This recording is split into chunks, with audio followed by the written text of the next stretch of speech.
வணக்கம், வந்தனம், சுஷ்வாகத்தன். Very good evening. Welcome to Jaya T வழங்கம் சுவைய சுவை நிகழ்ச்சிக்கு.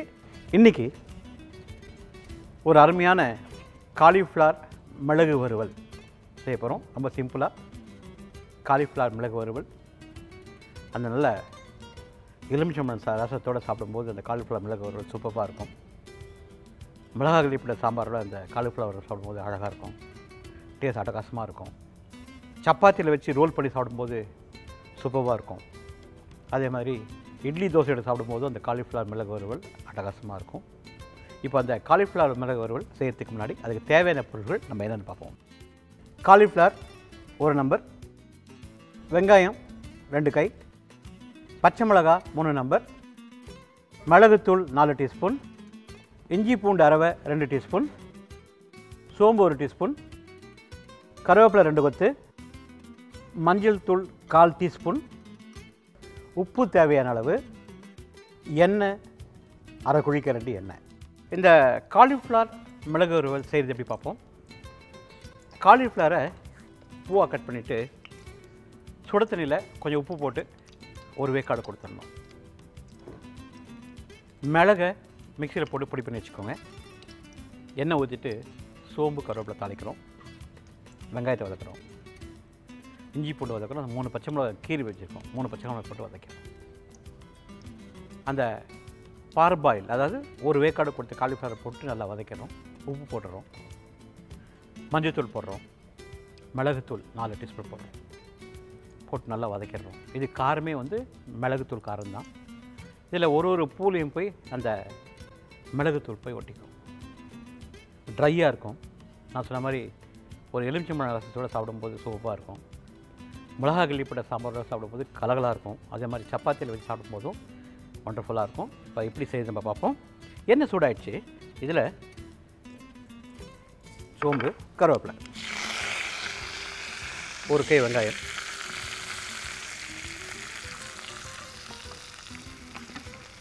இது 3/4 பாகத்து வதக்கலாம். 3/4 பாகம் வதக்கின பிறகு அதில் இஞ்சி பூண்டு அரவை, பச்சை மிளகா, அந்த ஒரு வேக்காடு வச்ச காலிஃப்ளவர் போட போகிறோம், உப்பு போட போகிறோம். இந்த வெங்காயம் ஆல்மோஸ்ட் 3/4 பாகத்துக்கு வந்துடுச்சு. நீங்கள் இந்த வெங்காயம் சாப்பிடும்போது அந்த மிளகு காரம் வெங்காயத்துலையும் தெரியும், காலிஃப்ளவரும் தெரியும். இப்போது வெங்காயம் திதிப்போட, அதாவது வெங்காயம் ஸ்வீட்டிஷ் டேஸ்ட் இருக்கும். அது கூட இந்த மிளகு சேரும்போது ரொம்ப அட்டகாசமாக இருக்கும். இதே மாதிரி நீங்கள் வெண்டைக்காய் மிளகு வறுவல் செய்யலாம், கோவக்காயில் செய்யலாம், கத்திரிக்காயில் செய்யலாம், வாழைக்காய் ஒரு வேக்காடு வேகிட்டு வாழைக்காய் மிளகு வறுவல் செய்யலாம், பாவக்காயில் செய்யலாம். ஸோ இது டேஸ்ட் பார்த்திங்கன்னா ஒன்றும் ஒரு டிஃப்ரெண்ட் டேஸ்ட் இருக்கும். பாவக்காய் கொஞ்சம் கசப்பு இருக்கும். அந்த கசப்பு போகணுன்னா நான் என்ன ஏற்கனவே சொல்லியிருக்கேன், கொஞ்சம் வெள்ளத்தை போட்டு நல்லா பொடி பண்ணி கொஞ்சம் தண்ணி தெளிச்சிட்டு அதில் அலசிட்டிங்க அப்படின்னா சூப்பரான கசப்பு போயிடும். இப்போது இதில் இஞ்சி பூண்டு அரவை சேர்த்துக்கிறேன். நல்லா மிக்ஸ் பண்ணிக்கோங்க. பச்சை மிளகாய் சேர்த்துக்கோங்க, 3 பச்சை மிளகாய் நல்லா வதக்கலாம். இப்போது காலிஃப்ளவர் சேர்த்துக்கலாம்.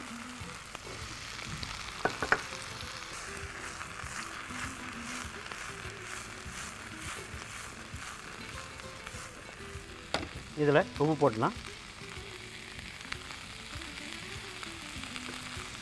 மஞ்சள்தூள் போட்டுக்கலாம்,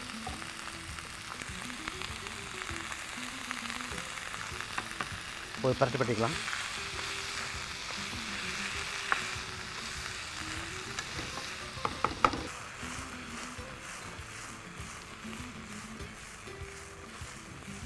நாலு டீஸ்பூன் மிளகுத்தூள்.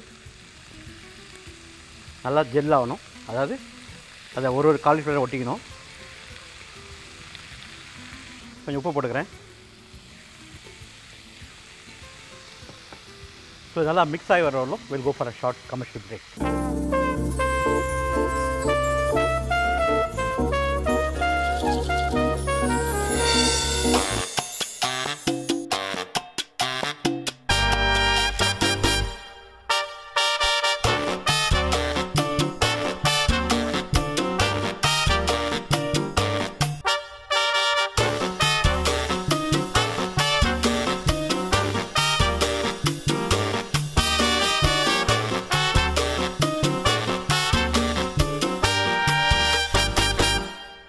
Welcome back to Jaya TV வழங்கம் சுவேசுவை நிகழ்ச்சிக்கு. இந்த காலிஃப்ளவர் மிளகு வறுவல் சூப்பராக ரெடி ஆகிடுச்சு. இன்னும் கொஞ்சோண்டு மிளகு போடலாம். அதில் மிளகு காரம் உடம்புக்கு நல்லது. அதோட இந்த காலிஃப்ளவர் சேரும்போது சூப்பர் டேஸ்ட் நல்லாயிருக்கும். கொஞ்சம் கொத்தமல்லி தழையை போட்டுக்கலாம். காலிஃப்ளவர் மிளகு வறுவல் ரெடி ஆகிடுச்சு.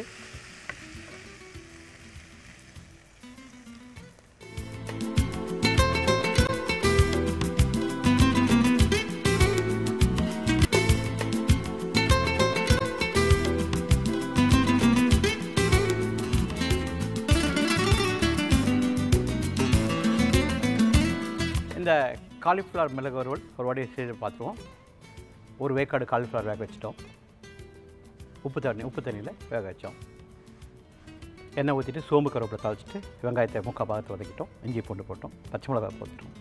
அந்த வெந்த காலிஃப்ளவர் போட்டு கொஞ்சம் மஞ்சள் போட்டு உப்பு தேவையான அளவு போட்டு, ஏன்னா ஆல்ரெடி காலிஃப்ளவர் உப்பு போட்டுருக்கோம், தேவையான அளவு போட்டு 4 டீஸ்பூன் கிட்ட மிளகுத்தூள் போட்டு நல்லா மிக்ஸ் பண்ணிட்டோம். அதில் பச்சை கொத்தமல்லி கருவேப்பிலை போட்டு இறக்கிட்டோம். நீங்கள் நினச்சி பாருங்கள் சப்பாத்தியோடு எப்படி இருக்கும் அப்படின்னு, தோசையோட தொட்டு சாப்பிடும்போது எப்படி இருக்கும், அதே மாதிரி மிளகா கிள்ளிப்பட்ட சாம்பாரோடு சாப்பிடும்போது எப்படி இருக்கும். நான் சொன்னேன் எலுமிச்சை மழை ரசத்தோட சூப்பராக இருக்கணும். சாதத்தை குழைய வடிச்சிட்டு எலுமிச்சை மழை ரசத்தை ஊற்றிட்டு நல்லா மிக்ஸ் பண்ணிவிட்டு இந்த காலிஃப்ளவர் மிளகு வறுவல் சாப்பிடும்போது கலக்கலாக இருக்கும். இதை நீங்கள் செஞ்சு சாப்பிட்டு பார்த்துட்டு எப்படி இருக்குன்னு சொல்லுங்கள். இதுக்கு அடுத்த டிஷ் நம்ம செய்ய போகிறது, சாதாரணமாக கல்யாணத்தில் நிறையா உருளைக்கிழங்கு பட்டாணி ரோஸ்ட் கொடுப்பாங்க.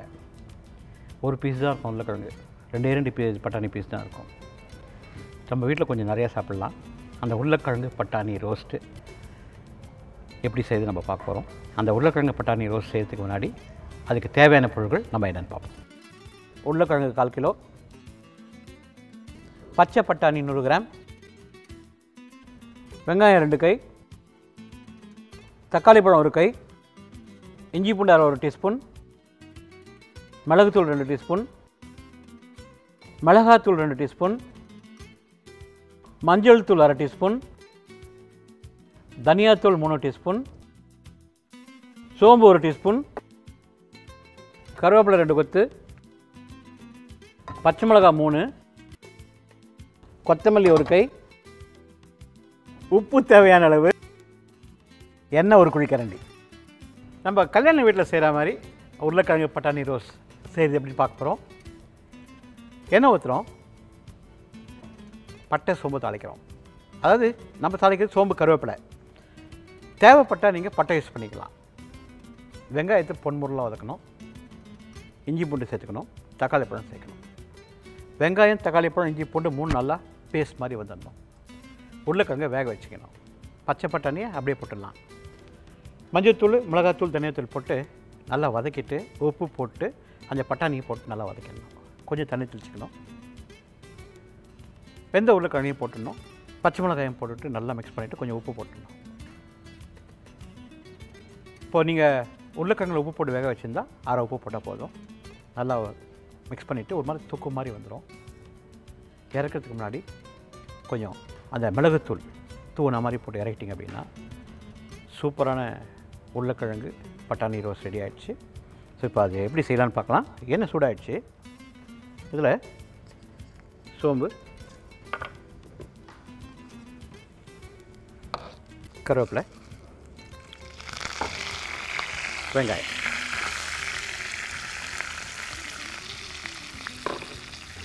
போட்டு நல்லா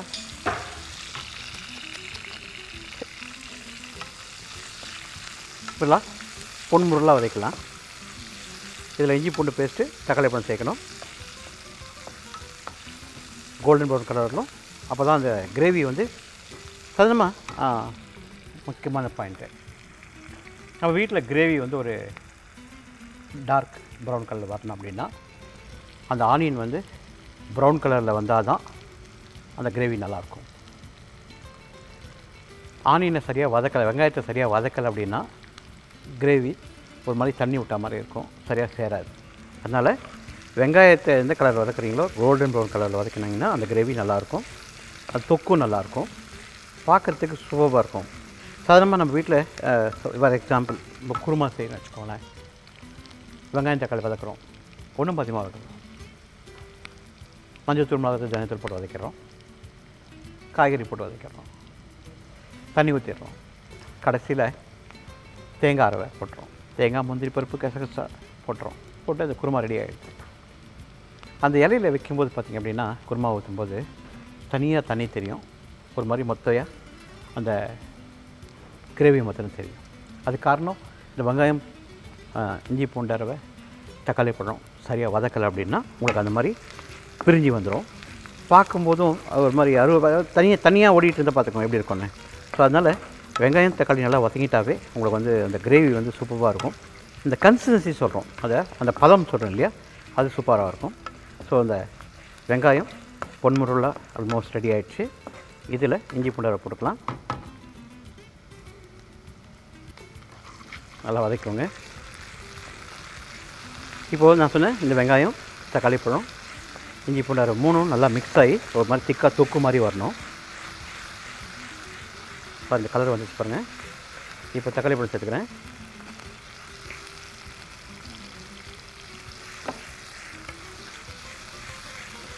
நல்லா மிக்ஸ் பண்ணிக்கலாம். இப்போ இந்த வெங்காயம், தக்காளி பழம் நல்லா மிக்ஸ் ஆகிடணும். ஒரு தொக்கு மாதிரி இதுலேயே வரணும். தக்காளி பழம் நிறைய போட வேண்டியதில்லை, புளிப்பு இருக்கும், அதனால் நிறைய போட வேண்டாம். நல்லா மிக்ஸ் ஆகிடுச்சு பாருங்க.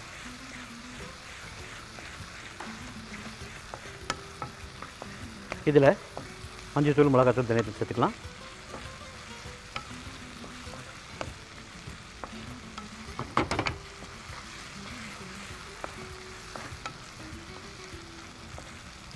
இந்த மாதிரி வரணும்.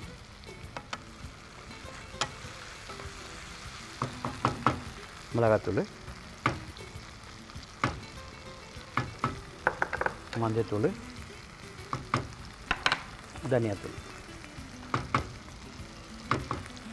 போட்டு மிக்ஸ் பண்ணிக்கலாம்.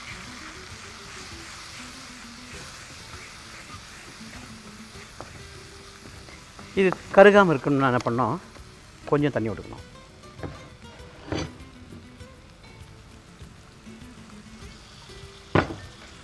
நல்லா மிக்ஸ் பண்ணிக்கோங்க.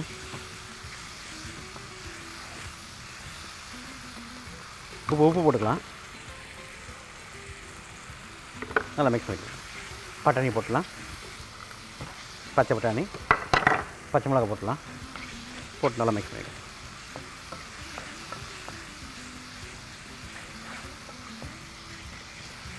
உருளைக்கிழங்கு போடலாம்.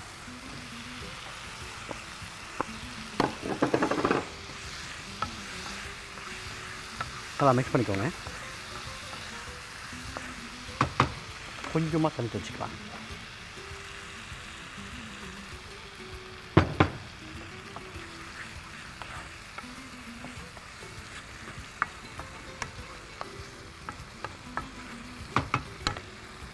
கொஞ்சம் கொத்தமல்லி போட்டுக்கலாம்.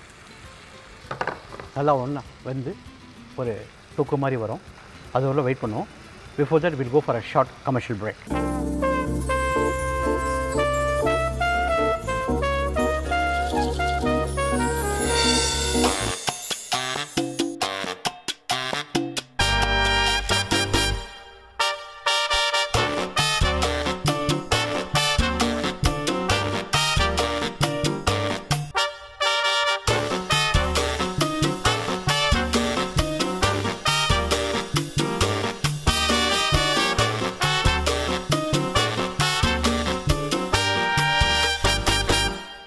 Welcome back to Jaya TV வழங்கும் சுவை நிகழ்ச்சிக்கு. சூப்பரான உருளைக்கிழங்கு பட்டாணி ரோஸ்ட் ரெடி ஆகிடுச்சு. நான் சொன்னேன் கல்யாண வீட்டில் ரெடி ஆகிற மாதிரி ரெடி ஆகிடுச்சு. ஃபைனல் டச்சப் அதுக்கு வந்து மிளகு தூள் போட போகிறேன்.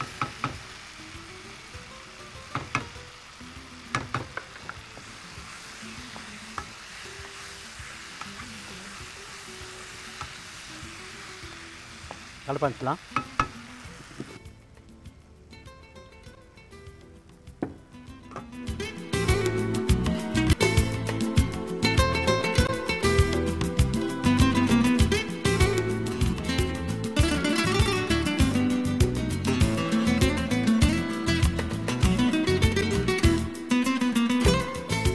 உருளைக்கிழங்கு ரோஸ்ட்டு, உருளைக்கிழங்கு பட்டாணி ரோஸ்ட்டு.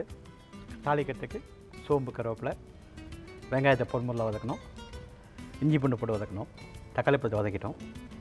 தொக்கு மாதிரி ஆன பிறகு மஞ்சள்தூள், மிளகாத்தூள், தனித்தூள் போட்டு வதக்கிட்டு கொஞ்சம் தண்ணி தெளிச்சிட்டு உருளைக்கிழங்கையும் பட்டாணியும் போட்டு நல்லா அது மாதிரி தொக்கு மாதிரி வந்த பிறகு மிளகுத்தூள் மேலே போட்டு இறக்கிட்டோம். நீங்கள் 2 டிஷ் பண்ணோம். முதல்ல காலிஃப்ளவர் மிளகு வறுவல் பண்ணோம். எண்ணெய் ஊற்றிட்டு சோம்பு, கருவேப்பிலை தாளித்தோம். வெங்காயத்தை வதக்கணும். வெங்காயத்தை வதக்க பிறகு இஞ்சி பூண்டு போட்டோம், பச்சை மிளகா போட்டோம். வெந்த காலிஃப்ளவர், ஒரு வேக்காடு வெந்த காலிஃப்ளவர் போட்டு நல்லா வதக்கிட்டு உப்பு போட்டோம். இப்போ 4 டீஸ்பூன் மிளகுத்தூள் போட்டோம். போட்டு நல்லா பரட்டிட்டு கடைசியில் இறக்கும்போது கொஞ்சம் பச்சை கொத்தமல்லி, கருவேப்பிலை போட்டு இறக்கிட்டோம். அது வந்து காலிஃப்ளவர் மிளகு வறுவல். எஸ்பெஷலி எலுமிச்சம்பழம் ரசம் சாப்பிடும்போது கலகலாக இருக்கும். இது பார்த்திங்க அப்படின்னா நல்ல சாதம், 2 டீஸ்பூன் நல்லெண்ணெய், இந்த உருளைக்கிழங்கு பட்டாணி சாதத்தில் போட்டு மிக்ஸ் பண்ணி சாப்பிட்டிங்க அப்படின்னா அட்டகாசமாக இருக்கும். நல்ல சாம்பார், அரைச்சி விட்ட சாம்பாரோட இந்த உருளைக்கிழங்கு பட்டாணி ரோஸ்ட்டு வந்து கலக்கலாக இருக்கும். நல்லா பருப்பு ரசத்தோட இந்த உருளைக்கிழங்கு பட்டாணி ரோஸ்ட்டு கலகலாக இருக்கும். தயிர் சாதத்தில் கிள்ளி இந்த உருளைக்கிழங்கு பட்டாணியோட சாப்பிட்டு பார்த்தீங்கன்னா அட்டகாசமாக இருக்கும். இது அதே மாதிரி பூரி சுட்டு, மைதா மாவு பூரி சுட்டு இந்த உருளைக்கிழங்கு பட்டாணி ரோஸ்ட் சாப்பிட்டீங்க அப்படின்னா கலக்கலாக இருக்கும். இந்த 2 டிஷ்ஷும் உங்களுக்கு பிடிச்சிருக்குன்னு நினைக்கிறேன். இது செஞ்சு சாப்பிட்டு பாருங்கள்.